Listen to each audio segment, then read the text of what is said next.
को गद्दी से हटा दिया, स्वयं राजा बन गया। सारे राज्य में मुनादी करा दी, कोई यज्ञ नहीं करेगा, कोई दान नहीं करेगा, कोई पुण्य नहीं करेगा, मैं भगवान हूँ, मेरी पूजा करो। महात्माओं को पता चला, महात्मा सोचने लगे अगर इसने ऐसे यज्ञ बंद करा दिया तो पानी नहीं बरसेगा, और पानी नहीं बरसेगा तो अन्न नहीं होगा, अन्न नहीं होगा तो प्रजा क्या खाएगी। इसीलिए महात्मा बहन को समझाने गए, और जैसे ही समझाया बहन ने महात्माओं को ही डांट दिया। उसने कहा कि तुमने अधर्म को ही धर्म मान रखा है, राजा के शरीर में सभी देवता वास करते हैं, इसीलिए राजा सबसे बड़ा भगवान है। लेकिन बहन नहीं माना। महात्माओं ने सोचा कि अगर इसको मार देंगे तो सारी प्रजा बच जाएगी। एक को मारने से 1000 की जान बचती हो तो एक को मारना कोई पाप नहीं है। इसीलिए महात्माओं ने हाथ में जल लेकर मंत्र पढ़कर जैसे ही छींटा मारा, वैन सिंहासन से धम्म से नीचे गिर गया, उसकी मृत्यु हुई। आगे महात्माओं ने जब वैन के शरीर का मंथन किया तो उसमें से एक पुत्र और एक पुत्री का प्राकट्य हुआ। जो पुत्र था उसका नाम पृथु पड़ा, जो कन्या थी उसका नाम अज्जी पड़ा। पृथु भगवान के 24 अवतारों में से एक अवतार हैं और पृथु भगवान विष्णु का ही रूप है। महाराज पृथु को राजा बनाया गया। पृथु ने अपनी समस्त प्रजा को यज्ञ की महिमा के बारे में बताया, यज्ञ के बारे में बताया, समस्त प्रजा सुखी हो गई। उसके बाद पृथु वन में गए हैं, भगवान की तपस्या की है। बदले में भगवान जब आए हैं कुछ देने, तो पृथु ने भगवान से 10,000 कानों की शक्ति मांगी। भगवान ने पृथु को 10,000 कानों की शक्ति का वरदान दिया। वहाँ से भगवान ने प्रस्थान किया। आगे चल कर के राजा प्राचीन बरी हुए। राजा प्राचीन बरी को नारद जी ने यज्ञ की महिमा के बारे में बताया और राजा पुरंजन की कथा उन्हें श्रवण कराई। इसी वंश में आगे चल कर के राजा प्रियव्रत हुए। तो प्रियव्रत के वंश में ऋषभदेव नाम के राजा हुए, जिन्होंने जैन धर्म का प्रारंभ किया। ऋषभदेव जी के 100 पुत्र थे।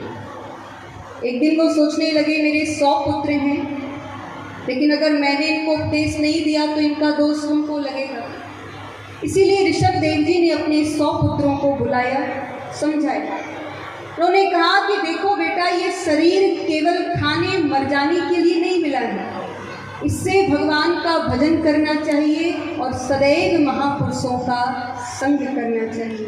इसीलिए गोस्वामी जी ने लिखा है, सठ सुध रही सत्संगति पाई, सठ सुध रही सत्संगति पाई, पारस परस उधात सुहाई, पारस परस उधात सुहाई, पारस परस उधात सुहाई।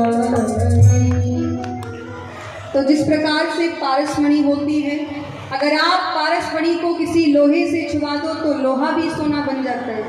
उसी प्रकार से कोई भी व्यक्ति कितना भी बड़ा नास्तिक क्यों ना हो, पापी क्यों ना हो, और उस व्यक्ति के जीवन में एक सच्चे संत का दर्शन हो जाए और संत मिल जाए तो उसका जीवन भी सोने की तरह चमक उठता है। अगर आप गलत व्यक्ति का संग करते हो, अगर आप दुष्टों का संग करते हो तो आप अपने लिए नरक के दरवाजे खोल रहे हो, और अगर आप अच्छे लोगों का संग करते हो, भक्तजनों का संग करते हो, संतों का संग करते हो, तो आप अपने लिए नरक के दरवाजे, स्वर्ग के दरवाजे खोल रहे हो। अच्छे लोगों का संग करोगे, यही पृथ्वी आपके लिए स्वर्ग बन जाएगी, और अगर गलत लोगों का संग करोगे तो यही पृथ्वी आपके लिए नरक भी बन सकती है। ऋषभदेव जी ने अपने सबसे बड़े पुत्र भरत को राजा बनाया। जंगल पहुँचे हैं भगवान की तपस्या करने। अब तपस्या करते करते उनके शरीर से कि दिव्य सुगंधी निकलने लगी। तो वहाँ एक गाय चराने वाले ने देखा, उसने गांव में कह दिया जंगल में बहुत बड़ा संत महात्मा आया है। इतना जब सुना कि संत महात्मा आया है तो लोग जंगल में भीड़ लगाने लगे। कोई कहता महाराज मेरी हाथ की रेखा देखो, दुकान चलेगी कि नहीं। कोई कहता माथे की रेखा देखो बेटा होगा कि नहीं, कोई कहता भाग्य की रेखा देखो शादी होगी कि नहीं। एक मैया आई बोली महाराज हाथ की रेखा देखो मेरी सास मरेगी कि नहीं, मरती ही नहीं। ऋषभ देव जी ने कहा कि मैं किसी की सास मारने नहीं, मैं तो भजन करने आया हूँ, लेकिन लोग नहीं मानते। तो ऋषभ देव जी ने संसार से बचने के लिए अपने समस्त वस्त्र उतार कर फेंक दिए, बिल्कुल निर्वस्त्र हो गए, मुंह में पत्थर रख लिया। कोई हाथ दिखाने आता धूल फेंक देते, मुंह का पत्थर दिखा देते। लोग कहते राम राम राम, ये तो पागल हो गया, ये क्या हमारी भाग्य की रेखा देते। और ऋषभ देव जी को भगवान के धाम की प्राप्ति। इसके बाद सुखदेव जी महाराज राजा परीक्षित को बड़ी ही सुंदर जड़ भरत की कथा श्रवण कराते हैं। ये वही भरत जी हैं जिनके नाम से इस देश का नाम भारत पड़ा। भरत जी ऋषभ देव जी के सबसे बड़े पुत्र हैं। भरत जी सोचने लगे कि मेरे पिताजी भगवान का कितना भजन करते थे, अगर मैं भजन नहीं करूँगा तो मेरा जीवन ऐसे ही व्यर्थ चला जाएगा। इसीलिए भजन करने के लिए उन्होंने अपने संपूर्ण परिवार को त्याग दिया, भारत देश को भी त्याग दिया।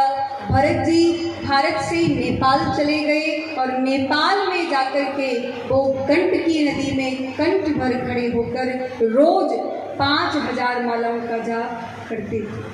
भरत जी का नियम था कि रोज 5000 मालाओं का जाप करना ही करना है। लेकिन एक दिन उस नदी में एक गर्भवती हिरनी जल पीने आई।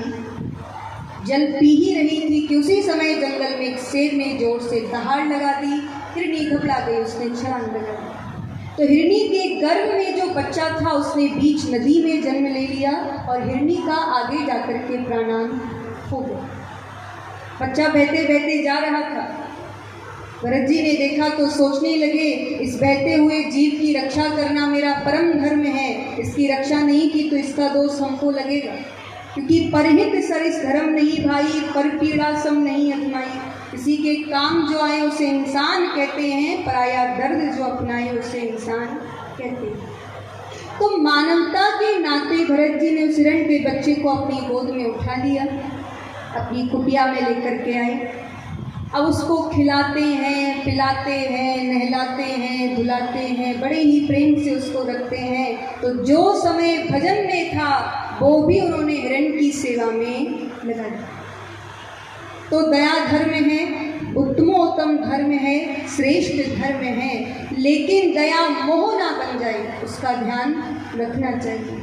किसी की सहायता करना अच्छी बात है, किसी पर दया करना अच्छी बात है, लेकिन मोह मत करो कि आप उसको घर उठा करके ले आए, फिर आपको किसी से मतलब ही नहीं है, पूरा समय आप उसी को दे रहे हो। किसी कुत्ते को चोट लगी है, उसकी पीड़ा को दूर करना अच्छी बात है। अगर उसको भूख लगी है उसको रोटियां खिलाना अच्छी बात है, लेकिन इसका मतलब ये नहीं है कि उस कुत्ते को गोद में उठा करके घर ले आए, फिर अपने साथ सुला रहे हैं, खिला रहे हैं, घुमा रहे हैं। ये मोह हो गया।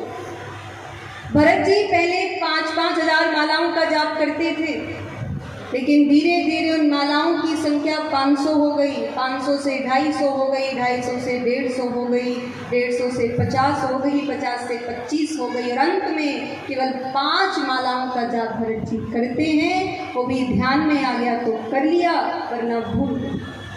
पूरे दिन उसी हिरण के बच्चे के साथ खेलते रहते।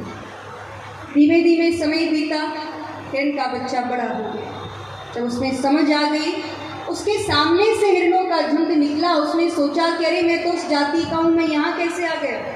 उसने तुरंत बिना सोचे समझे हिरणों के साथ एक छलांग लगाई और चला गया। उसने भरत जी के बारे में एक बार भी नहीं सोचा। जिन भरत जी ने उसके प्राण बचाए, उसको इतना बड़ा किया, उसका पालन पोषण करके, लेकिन उस हिरण के बच्चे ने जाने से पहले एक बार भी भरत जी के बारे में विचार नहीं किया।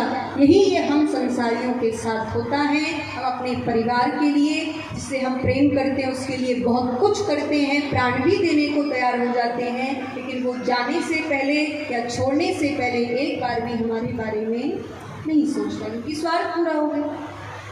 यही भरत जी के साथ हुआ। हिरण का बच्चा भाग गया। भरत जी घबराने लगे, हे सूर्य भगवान, हे चंद्र देवता, जहाँ भी मेरे हिरण का बच्चा हो तुम उसकी रक्षा करना। रोने लगे भरत जी, चिल्लाने लगे और धीरे धीरे उनका ये शरीर छूट गया और अगला जन्म उनको हिरण का ही मिला। तो हिरण का चिंतन करोगे हिरण बनना पड़ेगा, कुत्ते का चिंतन करोगे कुत्ता बनना पड़ेगा, स्त्री का चिंतन करोगे स्त्री बनना पड़ेगा, धन का चिंतन करोगे तो सर्प बनना पड़ेगा। इसीलिए अंतिम समय केवल और केवल भगवान के नाम का ही चिंतन करना चाहिए। इसीलिए गोस्वामी जी ने लिखा है, कलयुग के